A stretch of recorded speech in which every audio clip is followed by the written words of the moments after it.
ስለዚህ አሁን እንደ ጸሐፊ እየደረስኩ ነው የምትዩ ኢትዮጵያ ውስጥ የቀለም ጭቆና አለ ወይ የሚለው ውይይት እንዲደረግ እድል የሰጠ ይመስለኛል። አፍቃሪ ሆኜ ሰርቻ የተሽታቂ ልጅነትሽ ወይም አስተዳደግሽ አሁን ላለሽበት የሰጠሽ ነገር አለ በህይወት ውስጥ ያለውን የልብ ትርታ በቀጥታ ወይስ ለየብቻቸው ነው የምትኖሪያቸው? መዝገበ ቃላት ይዘህ እያነበብክ የምትደሰትበት ነገር ነው ብዬ አላስብም። እንዴት ነው ፖለቲካ ሳይንስ የበለጠብሽ?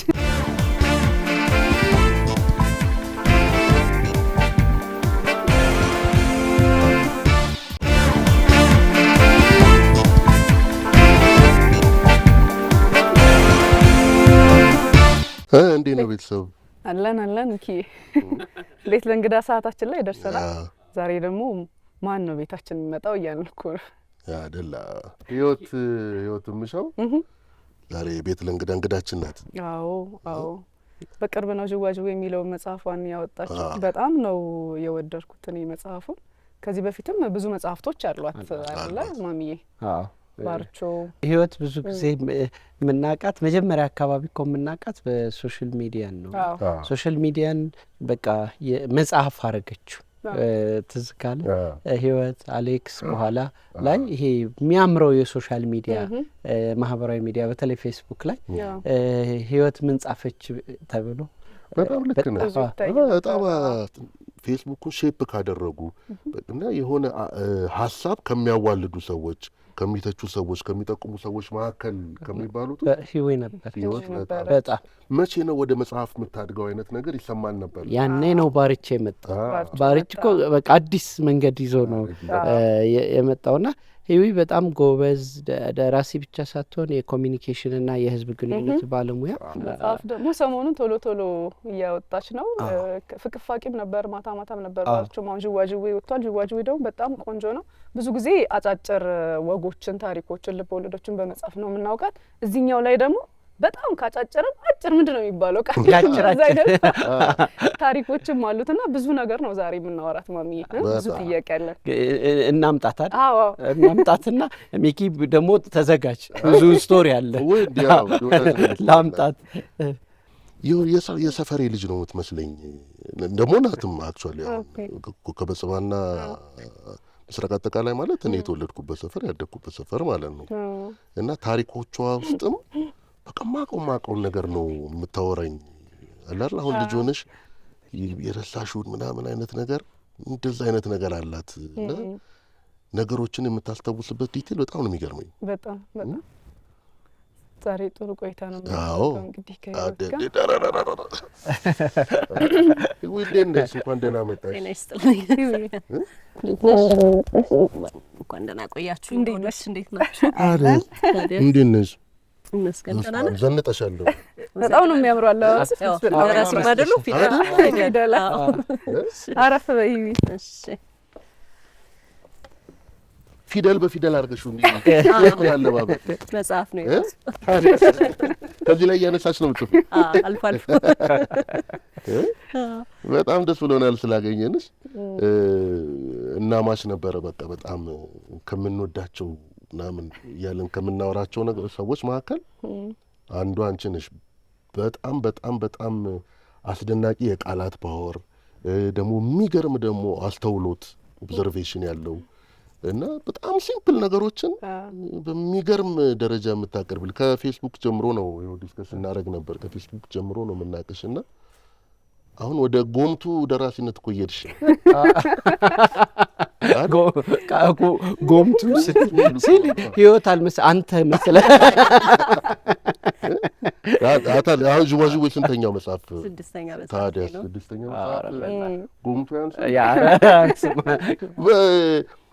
ብዙ ሙያ ውስጥ ነው። አሁን ደራሲ ነሽ፣ የኮሚኒኬሽን ባለሙያ ነሽ፣ ፖለቲካል ሳይንስ ነው የተማርሽው ወይ ልጆች ውስጥ እነዚህ አሁን ሙያዎች አንድም ሶስትም ናቸው ወይስ ለየብቻቸው ነው የምትኖሪያቸው?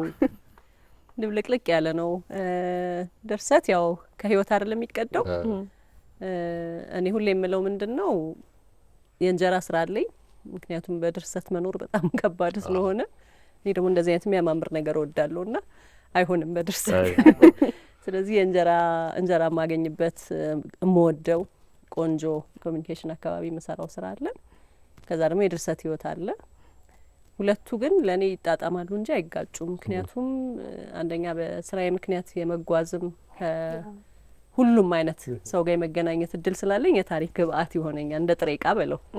ስለዚህ በነጻ እየተጓዝኩኝ በነጻ ታሪክ የምቃርምበትን እድል ይሰጠኛል። ድርሰቱ ደግሞ የመዝናኛ ቦታዬ ነው። ይሄኛው ኮስታራ ነው፣ አለቃ አለው፣ በዚህ ሰዓት ግቢ ያለ፣ በዚህ ሰዓት ውጭ ያለ፣ ለምን ይሄ አልተሰራም የሚለኝ ሰው አለ። የድርሰት ስራዬ ግን የኔ ብቻ ነው። በነጻነት የፈለኩትን የምጽፍበት ከሞላ ጎደል እና የምደሰትበት ቦታ ነው። ስለዚህ ይመጋገባሉ፣ ይወራረሳሉ እንጂ አይጋጭም። ብዙ ጊዜ ህይወት ስትጽፍ ቀለል ያሉ የሚመስሉ ርዕሰ ጉዳዮችን ከፍ የማድረግ ጸጋ አላት ወይም ተሰጥኦ አላት። ለምሳሌ ፋኖስና ብርጭቆን ብንወስድ ሰው አርጋቸዋለች እና ህዊ እንደዚህ አይነት ነገር ይቻላል እንዴ? እንዲቀለል አድርጎ ግን ከፍ ማድረግ። እኔ የምጽፈው ማንበብ የምወደውን ነገር ነው። ድርሰት ውስብስብ ቃላትን በመጠቀምና ይሄ መዝገበ ቃላት ይዘህ እያነበብክ የምትደሰትበት ነገር ነው ብዬ አላስብም። እና ሰው በፈለገው መልኩ መጻፍ ይችላል። አንዳንድ ሰው አወሳስቦ መጻፍ የሚወድ ሰው አለ። እኔ ግን ማንበብም የምወደው መጻፍም የምወደው ልክ እንደማወራው ነው። ልክ ከእናንተ ጋር አሁን እንደማወራው ነው የምጽፈው እና የምጽፋቸውም ሰዎች የዛሬ ሰዎች ናቸው ወይም ደግሞ መደበኛ ሰዎች ናቸው። በሀገር የሚሄዱ ናቸው፣ ለታክሲ የሚሰለፉ ናቸው፣ መንገድ ላይ የምታገኛቸው አይነት ሰዎች ናቸው፣ የካፌ አስተናጋጆች ናቸው፣ የአውቶቡስ ትኬት ቆራጮች ናቸው። ስለዚህ እነሱ እንደሚያወሩት ነው የማስወራቸውን። ስለዚህ ድርሰት መሆን ያለበት የምትጽፈውን ስሜት ማምጣት ነው ያለበት እና ሳነብ ደስ የሚለኝ እንደዛ አይነት ስለሆነ እንደዛ ነው የምጽፈው። በህይወት ውስጥ ያለውን የልብ ትርታ በቀጥታ እንደማምጣት ነው እና ራስህን እንድታገኝበት እፈልጋለሁ። ጎረቤትህን፣ ሚስት፣ ባል፣ ጓደኞችን እንዲያገኙ ሰዎች የምፈልገው በዛ ነው እና የሚማርከኝን ነው ለሰው የምሰጠው። እሱ ነገሩም ኦብዘርቬሽን ሆኖ ሲመጣ ግን ሀሳቡ ማንም ያየው ሀሳብ ሊሆን ይችላል እና አንቺ የምታሳይበት መንገድ የምታስተላልፊው መልእክት ግን ሌላ ነው። አሀ ነው የምለውን ያነባነብና መጨረሻ እንደዚህ ነው እንዴ እንድል ነው የሚያደርገኝ። ና ዛሬ በሆድ ቤታችን የምናነሳ የቤተሰብ ስብሰባ ላይ ሀሳብ አለን እና ኪነ ጥበብ ለሀገር ብለን እያወራን ነበረ ና አንቺ እነዚህን ጉዳዮች ቀለል አድርገሽ በመጻፍሽ የራስሽ የሆነ አንባቢዎች አሉሽ። ሁሌ መጽሐፍ ሲወጣ ግር ብሎ ነው ሰው የሚገዛው፣ ተሰልፈን ነው የምንገዛው ና እንደው ከሰራሻቸው ስራዎች በተለይ ደግሞ ባርቾ በደንብ ብዙ ጊዜ ይጠቀሳል ና ምልከታሽንም መተቸት ያለብሽንም ጉዳይ ሰው እንዲመለከተው የምትፈልጊውንም ነገር ነው የምትጽፊው ብዬ አምናለሁኝ ና የቀየረልሽ ነገር አለ ቀላል መሆኑ? ከዛ ደግሞ ምን ተጽዕኖ ፈጠረ ብለሽ ታስቢያለሽ? አሁን ባርቾ ምን ተጽዕኖ ፈጥሯል ብለሽ ታስቢያለሽ? ባርቾን እንኳ ብናነሳ እኔ እውነቱን ስነግርሽ ተጽዕኖ ለመፍጠር ብዬ አልጽፍም። አጀንዳ የሚጫነው የድርሰት ስራ ብዙ አይማርከኝም። ግን ያም ሆኖ ደግሞ ድርሰት የሚቀዳው ከዓለም ከኑሮ እንደመሆኑ መጠን ሳናስበው ራሱን ያገኛል አጀንዳው እዛ ድርሰት ውስጥ። እግረ መንገድ ሲሆን ደስ ይለኛል እንጂ እስቲ ዛሬ ስለ ሴት ልጅ መደፈር ልጻፍ ብዬ የተቀመጥኩበት ቀን የለም። ወይም ደግሞ ይሄ ጉዳይ በጣም አንገብጋቢ ስለሆነ ለኢትዮጵያ ሕዝብ ስለዚህ ጉዳይ ዛሬ መጻፍ አለብኝ ብዬ አልነሳም። የነካኝን ያየሁትን የመሰለኝን ነገር እጽፋለሁ። በዛ ውስጥ ምናልባት ሰዎች እንደ ቁም ነገር የሚወስዱት እንደ አስፈላጊ ነገር እንደ አጀንዳ እንደ መነጋገሪያ የሚወስዱትን ነገር እግረ መንገዳቸውን ሲያገኙ ደስ ይለኛል እንጂ ፓምፍሌት እንዲመስል አልፈልግም። ድርሰት ይሄ ማስተማሪያ ወረቀት በራሪ ወረቀት እንዲመስል አልፈልግም እና እሱ ነው። ስለ ባርቾ እንግዲህ ምናልባት ጥሩ የሆነ ውይይት አስነሳ ብዬ የማስበው ኢትዮጵያ ውስጥ የቀለም ጭቆና አለ ወይ የሚለው ውይይት እንዲደረግ እድል የሰጠ ይመስለኛል። በተለይ ደግሞ በዚህ በመዝናኛ ኢንዱስትሪ ውስጥ በፊልም ኢንዱስትሪ ውስጥ የቀለም ጭቆና አለው ስንል ለምሳሌ እኔ እናንተ አይነት ሰው አንተ እንኳን ቀልተሃል አሁን ጥለህን ቀልተሃል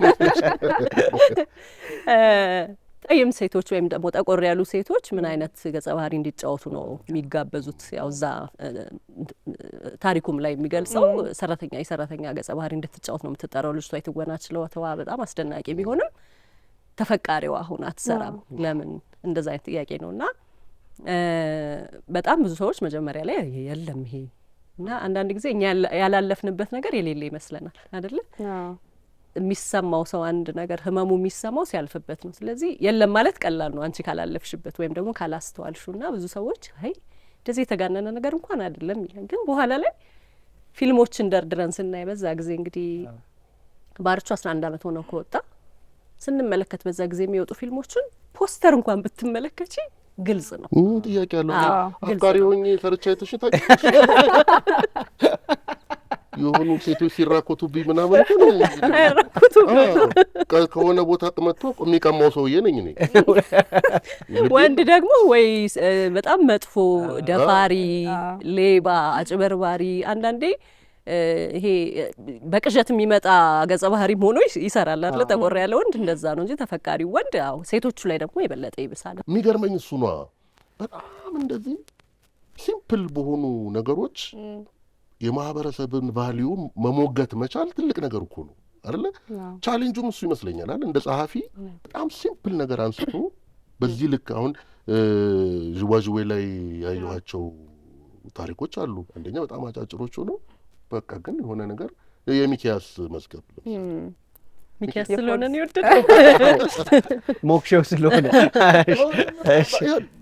ከአንድ የምርመራ ሪፖርት ብድግ አድርገሽ አንድ ስቶሪ መስራት አይስ እንደ ደራሲም የቱ ጋር ነው ማየት ያለብን የሚለውን እኮ የሚያሳይ ነው አይደለ? ስለዚህ አሁን እንደ ጸሐፊ የት ደረስኩ ነው የምትዩ? ደስ ብሎኛል እሱን ስላነሳህ። ምክንያቱም አዳዲስ ቅርጾችን ታሪክ በብዙ መንገድ ሊነገር ይችላል ብዬ አስባለሁ። ከሞት እስከ ውልደት ልትጽፍ ትችላለህ። በአጭር ታሪክ ግን በጣም መረጣ ነው ትልቁ ነገር። የትኛው ነገር ላይ ላተኩር ነው? ምክንያቱም የሰው ልጅ ህይወት ብዙ ነውና አጮልቆ እንደመመልከት ነው ለኔ አጭር ታሪክን ስንጽፍ። እንደዚች በቀዳዳ ገብታ ያችን ሰዓት ብቻ ያችን አፍታ በሰዎች መካከል የሚከናወነውን ነገር አይቶ ያንን መጻፍ ነው እና ያለ ሰበብ የሚገባ ነገር መኖር የለበትም። እንግዲህ ባለማርም እንደዛ እንደሆነ እረዳለሁና በዚህኛው መጽሐፍና ከቀደም ካሉት መጽሐፎቼ ለየት አድርጌ ያመጣሁት አንደኛ አዳዲስ ቅርጾችን የሚኪያስ መዝገብ እንዳልከው ታሪኩ የፖሊስ የወንጀል ምርመራ ቅጽ ነው። እኔ አልገባሁም እንደ ደራሲ ያብራራሁት ነገር የለም። ገጸ ባህሪው አያወራም፣ የሚነጋገሩ ሰዎች የሉም፣ ገጸ ባህሪያትም የሉም። ምናልባት እንደ ገጸ ባህሪ ከገለጽን ሚኪያስ አለ። ሚኪያስ አደጋ ደርሶበታል። ከዛ በኋላ የፖሊስ ቅጽ ነው እና ቅጹን የሞላው ሰውዬ ስም አለ የሳጅኑ። ከዛ ውጪ ሰዎች ያንን ቅጽ አንብበው ይሄ ልጅ ምን ሆነ የሚለውን ነገር መረዳት ይችላሉ። ከየት ተነስቶ እዚህ ጋር ደረሰ። ስለዚህ እንደ ቅርጽ አዳዲስ ነገሮችን ሞክሬያለሁ። ሌሎቹ በጣም ሌላው በጣም አጭር ከአጭርም አጭር የጻፍሽው አለ። ግማሽ ፔጅ የተጻፋለ አባቱ ጋር የሚለው በጣም ነው ሲያልቅ በጣም ነው ልቤን የነካውና በሶስት መስመርም አለ። ሶስት መስመር ሙሉ ታሪክን ተጽፏልና ሌላው ደግሞ የገረመኝ እሷና እሱ ብለሽ የሁለቱ የአልቤርጎ ታሪክ ነው። እሱ ራሱ በጣም ነው የገረመኝና ብዙ አዲስ ነገሮችን ነው የሞከርሽውና እንዴት ከአጭርም በጣም በአጭር መንገድ እንዴት ነው ሙሉ ታሪክ ሊጻፍ የሚችለው? በጣም ነው የሚማርከኝ። ያጭራጭር ደቃቅ ነው ምላቸው ደቃቅ ታሪኮች ናቸው፣ ግን ሙሉ ናቸው። የሚጎልባቸው ነገር የለምና አጭሩ እንደጠቀሽው አመጽ የሚለው የሶስት መስመር ጽሁፍ አለ። ሙሉ ነው ለኔ። ሰዎች ትንሽ ቆመው እንዲያስቡ ምን ለማለት ፈልጋ ነው ብለው እንዲያስቡ እንደ አፍታም መውሰጃ ነገር ነው። ሁለተኛው የአንጻር ትረካን ያልደለሁም የጀመርኩት በእኛ ስነ ጽሁፍ ውስጥ አሁን እየተለመደ የመጣ ነገር ነው። ኤደን ሀብታሙ ከዚህ በፊት ባሳተመችው መጽሐፍ ላይ ሞክራለች። አዳም ረታ ብዙ ጊዜ ሰርቶበታል። የአንጻር ትረካ ብዙዎቻችን የተጫወትንበት ያለ ሜዳ ነው። ግን እዚህ ላይ ምናልባት አዲስ ነገር አመጣሁ ብዬ የማስበው ከሴቷ አንጻር አለ፣ ከወንዱ አንጻር አለ፣ ከዛ ደግሞ ከአልጋው አንጻር አለ። ስለዚህ ውዝንም የማናገር ሙከራ አድርጌ ያለው ሌሎችም አሉ እንግዲህ ከማሳጠር ከማስረዘም እና እንደ ሚኪያስ መዝገብ ካለው ደግሞ ምናልባት ወደፊት ወደ ኋላ ብንሄድ ለእርቃኑ ጉዳይ መጽሐፌ ላይ ወደ ኋላ የተጻፈ ታሪክ አለ፣ ከኋላ የሚጀምር ታሪክ አለ፣ በመጨረሻ አረፍተ ነገር የሚጀምር ከዛ ደግሞ በዛው አረፍተ ነገር የሚደመደም ታሪክ አለና አማርኛ በጣም ሰፊ ነው። እንደፈለግሽ ብታረጊው በጣም የሚመች በጣም ሀብታም ቋንቋ ነውና ደስ ይለኛል። በቃ እየዋኘሽ ጫውትበታል እንዳሻ ነው የምትሆነው። እንደው ልጅነትሽ ወይም አስተዳደግሽ አሁን ላለሽበት የሰጠሽ ነገር አለ? ለቋንቋሽ ትልቅነት ወይም ለቋንቋሽ ኳሊቲ ወይም ለቋንቋሽ ችሎታ ልጅነትሽ ወይ ቤተሰብ አስተዳደግ የቱ ነው? አዎ የት ነው ቅድም ጠይቅሻለሁ እያልኩ የት ነው የተወለድሽው? እሺ የተወለድኩት አዲስ አበባ አይደለም። የተወለድኩት መሀል ሜዳ የምትባል ትንሽ ከተማ ነው፣ ሰሜን ሸዋ። ወደ ሰሜን ሸዋ አካባቢ። ግን በልጅነቴ ነው የመጣሁት። የአዲስ አበባ ልጅ ነኝ ብል አልታማም፣ በውሸት አልታማም። ያደግኩት አዲስ አበባ ነው። የመጀመሪያውን የእድሜን ክፍል የኖርኩት ሜክሲኮ ቡናና ሻይ ህንጻ ፊት ለፊት የነበረ አብዛኞቹ የቀበሌ ቤቶች የነበሩበት ሰፈር ነው። እና ወደ ጥያቄ ስመጣ የመጀመሪያው ነገር ጥሩ አማርኛ የሚናገሩ ሰዎች መካከል ነው ያደግኩት። ይሄ በየቀኑ የምንጠቀመው ግን ደግሞ በጣም የምትፈተፍተው የምትጎራረሰው አማርኛ አለ አይደል? እንደሱ አይነት አማርኛ የሚያወሩ ሰዎች ናቸው። የማስተዋል ጥያቄ ያነስላ ያው ድርሰት የሚሰራ ሰው ማስተዋል አለበት። በጥበብ ስራ ውስጥ ያለ ሰው ማስተዋል ነው እና ለማስተዋል የሚመች ለማየት የሚመች ሰፈር ነው፣ ደማቅ ሰፈር ነው። ሁለተኛውና ዋነኛው ተጽዕኖ አባቴ ነው ብዬ አስባለሁ። ነፍሱን ይማረው። አባቴ መጽሐፍትን በጣም ነበር የሚገዛው። የመንግስት ሰራተኞች ነበሩ ሁለቱም። ብዙም እንደዚህ እንደ ልብ የሚያደርግ ደሞዝ አልነበራቸውም፣ ግን ለመጽሐፍ አይሰስትም ነበር እና ቤታችን በመጽሐፍ የተሞላ ስለነበረ መጽሐፍ እያነበብኩ ነው ያደግኩት ከልጅነቴ ጀምሮ። ያነበብነውን ደግሞ ዝም ብለን አንብበን መተው ሳይሆን መናገር አለብን፣ ጭብጡን ቆመህ ማስረዳት አለብህ እና እንደሱ አይነት ያንን ማድረግ ይጠቅሞኛል። ሌላ ሬዲዮ ነው። ሬዲዮን መጥቀስ አለብኝ። ሬዲዮ በለገዳዲ ዘመን ነው ያደግኩት። እሁድን ለአንድ አፍታ፣ ቅዳሜን ከኛ ጋር፣ ከዛ ደግሞ የና ኃይሉ ጸጋዬን ድራማዎች የኢትዮጵያ ሬዲዮ ላይ ያዳመጥኩኝ። ድርሰት ምን እንደሆነ ቶሎ እንዳቅ የረዱኝ የሬዲዮ ፕሮግራሞች ነበሩ እና ያ ነገር በጣም አስተዋጽኦ አድርጓል ብዬ አስባለሁ። ሃይስኩልም እኮ ሚኒ ሚዲያ ላይ ትሰሪ ነበር አይደል? ሃይስኩል ሚኒ ሚዲያም ላይ እንደዛ ትሰሪ ነበር ነው። ግን ጋዜጠኛ መሆን ትፈልጊ ነበር አይደል? እንዴት ነው ፖለቲካ ሳይንሱ የበለጠብሽ? አዎ እስከ ዩኒቨርሲቲ እስከምገባበት ጊዜ ድረስ ጋዜጠኝነት እንደምፈልግ ነበር የማውቀውና 11ኛ ክፍል 12ኛ ክፍል ገደማ ላይ የታሪክ መምህሬ በጣም አስደናቂ ቲቸር ጌታቸው ይባላል። ኮከበ ጽባን የተማርኩትና በጣም ተማረኩ በታሪክ። ታሪክ ደግሞ ያው የድሮ ፖለቲካ አይደል? ዞሮ በቃ በጣም ይጣፍጣል፣ በጣም ይጥማል። እንዴት እንደሚያስተምረን የህዝብ ትምህርት ቤት አይመስልሽም ነበረ። እንዴት አይነት መሰጠት እንደነበረው መምህራችን በዛ ዘመን ዴክ ይዞ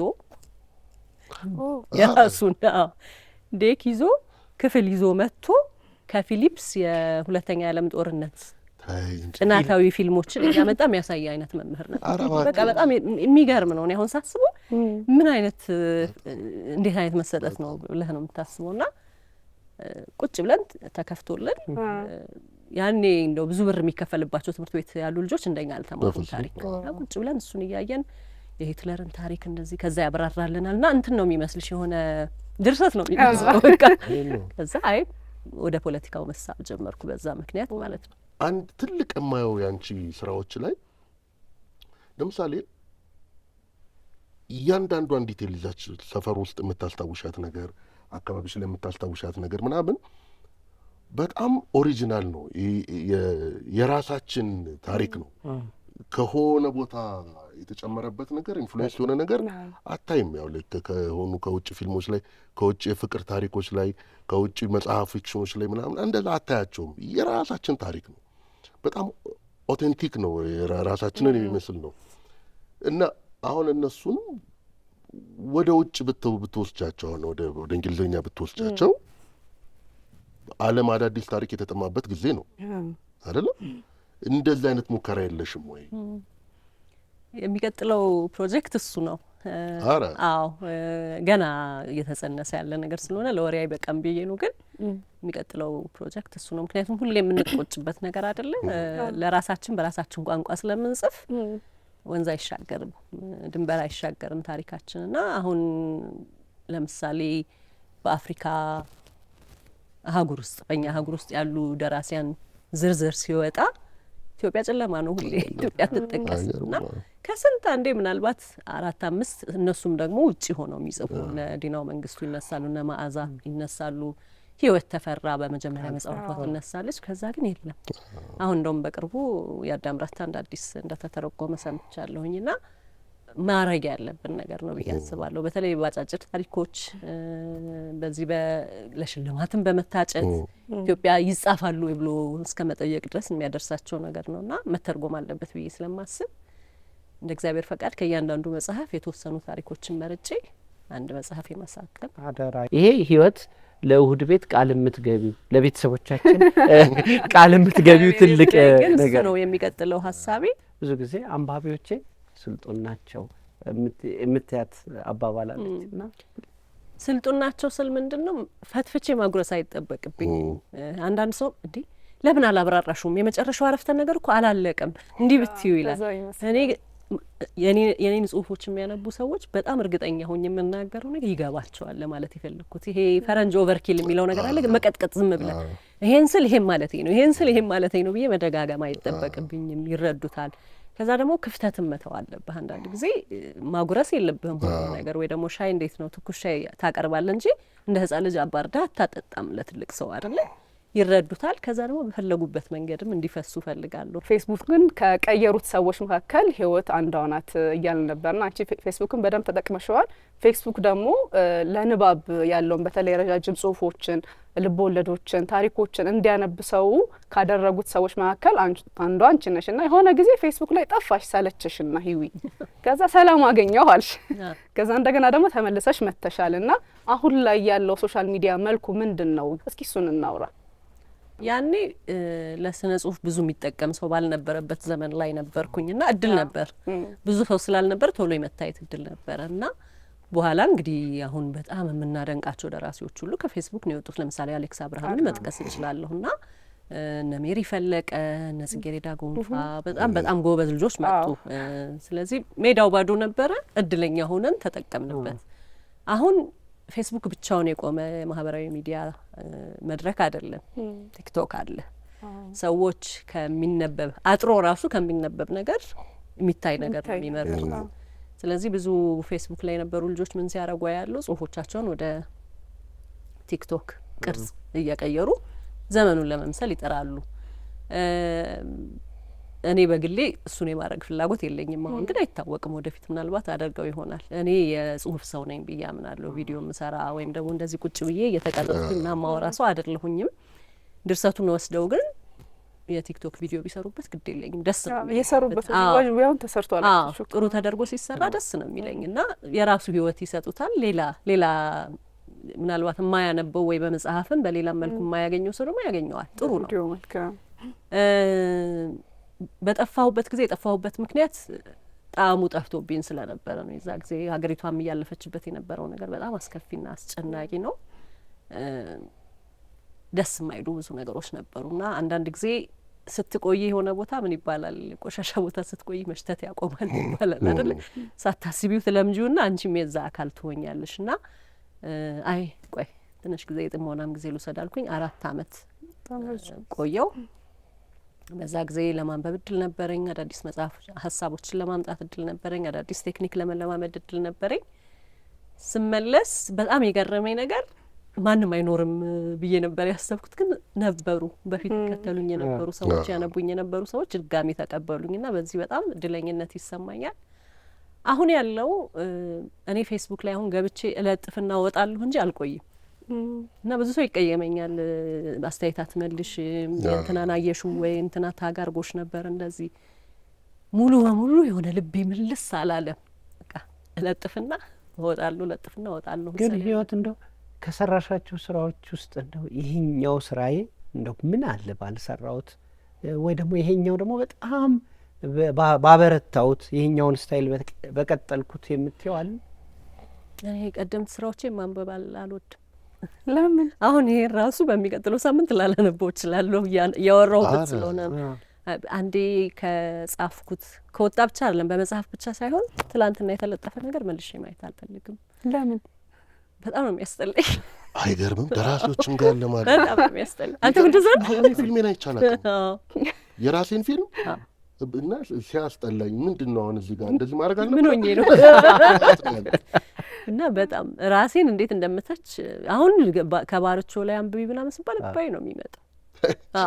ስህተቱ ነው የሚታየኝ እና የትኛውን ስራሽን ነው የምትወጂው ካልከኝ የወደፊት ስራዬን ነው የምወደው። አሪፍ፣ በጣም አሪፍ። ይቻ አሪፍ። ስለዚህ የእንግሊዝኛውን ማለት ነው አልችልም። መጽሐፍ ላይ ጥቂት ፐብሊሸርስ አሳታሚዎች ነበሩ። አሁን መንምኖ የለም ወደ መባል ደረሰ እና ህይወት በተለይ ሴቶቹ አሁን ብዙ መጽሐፍ በዚህ አመት ወጥቷል። በጣም ብዙ ነው የወጣውና ራስ አሳትሞ ራስ አሰራጭቶ ራስ አስተዋውቆ እንዴት ነው? ምን ተስፋ አለው? ማተሚያ ቤት እንጂ አሳታሚ የለም ያለ የሆነ ሰው ነበረና ልክ ነህ። መጽሐፍ አሁን በጣም አስቸጋሪ ጊዜ ነው እውነቱን ለመናገር። አንደኛ የወረቀት ዋጋ ከጣሪያ በላይ ነው። በጣም አስቸጋሪ ማለት ብዙ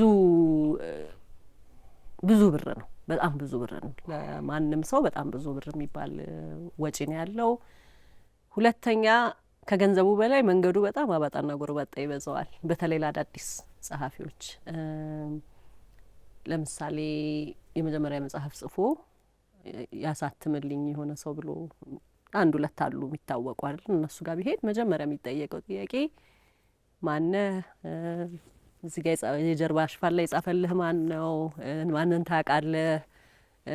ወይ ደግሞ ሶሻል ሚዲያ ላይ የሚታወቅ ስም አለህ ወይ የሚለው ነገር ነው የሚመጣው። እና ያ ነገር ከሌለህ ወይ አጎትህን ለምነህ ውጭ ያሉ ሰዎችን አስቸግረህ ትንሽ ሳንቲም ካለህ ረጅም እቁብ ገብተህ፣ አሁን ደግሞ የመጽሐፍ እቁብ ተጀምሯል አይደለ? ላሳትም ስለሆነ ቀድማችሁ ግዙኝ ይባልና ለምሳሌ የመጽሐፉ ዋጋ 500 ብር ከሆነ ገና ማተሚያ ቤት ሳይገባ 500 ብር ተከፍለውና ለደራሲው በቁቡ በሰበሰበው ገንዘብ ያሳትምና ከዛ በኋላ ነው የሚሰጠው። የሚያተርፈው ነገር ኖሮ ሳይሆን እንደው ይታተም በሚል ማለት ነው። ያን ያህል ችግር አለ። እድለኛ ሆነ እና ገንዘብ አጠራቅመህ በራስህ ደግሞ ማሳተም ከቻልክ ያከፋፋይ ዋጋ አይቀርም። ምክንያቱም ዘመኑ አሁን ቤት ለቤት እየሄድክ እንዴት ትሸጣለህ? አይሆንም። አከፋፋይ ያስፈልጋል። አከፋፋይ መደበኛ የሚቆረጠው 35 በመቶ ነው። ስለዚህ የማተሚያ ዋጋ አለ፣ ከዛ ደግሞ የማስተዋወቂያ ዋጋ አለ፣ ከዛ ደግሞ የአከፋፋይ ዋጋ አለ። ከዛ በኋላ ነው ደራሲው ገንዘቡን መልሶ ማትረፍ የሚችለው ማለት ነው። በጣም እንትን አዎ፣ ለመኖር የሚያስችል አይነት ገንዘብ የሚገኝበት ሙያ አይደለም። በተለይ በህትመቱ ከሄድክ ግን ለፍቅሩ ሲባል ይደረጋል። የሆነ ነገር መጥቶ መስተካከሉ አይቀርም። ደራሲነት ከሚስትነት ጋር ከቤት እመቤትነት ጋር እንዴት ነው? የኔም ባል ደራሲ ነው። አሁን በቅርብ መጽሐፍ አሳትሟል። ስለዚህ ከዛም በፊት መጽሐፌን የሚያግዘኝ ባለቤቴ ነው። በአርትዖት ስራ ሀሳብ በመስጠት እሱ ደግሞ ቋንቋና ስነ ጽሁፍ ስለተማረ አበረሽ በራው ይባላል። እኔ አቢ ነው የምለው። የህይወታችን አንድ አካል ነው ብዬ ነው ማስበው። አሁን ደግሞ በተለይ እሱ መጽሐፍ ካሳተመ ወዲህ በርበሬ ያውሎ ነፋስ የሚል በጣም ብዙ አጫጭር ታሪክ መጽሐፍ አሳትሟል ባለፈው አመት። ሌላ ዓለም አገኘን አብረን የምንሆንበት ልክ የሆነ ብቻ እኔና እሱ ብቻ የምንሄድበት ቦታ በለው ድርሰትና ጥሩ ጣዕም ጨምሯል ለትዳራችን ብዬ ነው ማስበው። እንደዛ ነው። አሪፍ ነው። በጣም አሪፍ ነው። እናንተ የማትሄዱበት ቦታ ነው። እስኪ ዝም በሉልኝ። በጣም እናመሰግናለን ዊ ስለመጣሽ በጣም ደስ ብሎናል። የጀመርሻቸውም ነገሮች እንደሚሳኩ እርግጠኛ ነኝ። በጣም ጠንካራ ሰው ነሽ እንደማየው ማለት በዚህ ጊዜ ውስጥ ይህን ሁሉ ፕሮዲውስ ማድረግ በጣም ከባድ ነገር ነው ባለው ሁኔታና በጣም እናመሰግናለን። የሚቀጥለውን ስራ በጉጉት እንጠብቃለን። አዎ በሚገባ አርፋለሁ ብላለች። ግን እኔም በጣም ነው የማመሰግነው ስለጋበዛችሁ። የምወደው ፕሮግራም ነው። ስጠራ እንዴታ ነው ያልኩት። አመሰግናለሁ ስለጠራችሁ። እናመሰግናለን። Thank you so much.